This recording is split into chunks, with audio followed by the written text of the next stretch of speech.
President Ollanta Humala trying to bring a new face to a new year in office after a series of challenges that have seriously tried his short time in the presidency.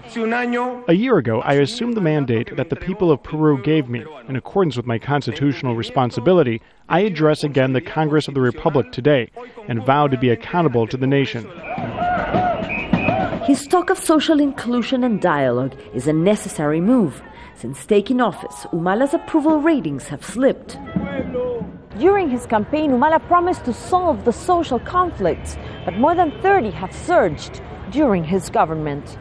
With more than 200 conflicts around the country, polls say 71% of Peruvians think Humala is unable to manage the people's discontent. I don't like him. I don't trust what he says. He lies and he didn't deliver on many of his promises. Humala continued the economic policies of previous governments, which turned the country into one of the fastest growing economies in the region. But that has angered many of his supporters who feel that growth has largely excluded them. Relations with his voters turned even more sour when Humala took a confrontational approach to claims for rights over natural resources. He imposed a state of emergency twice in northern Peru after violent protests erupted over mining. Many analysts attribute his troubles to a lack of political experience. I think he's a president that's still learning while he stumbles, without allies that can reach out to the people. I think now Humala is trying to position himself at the center.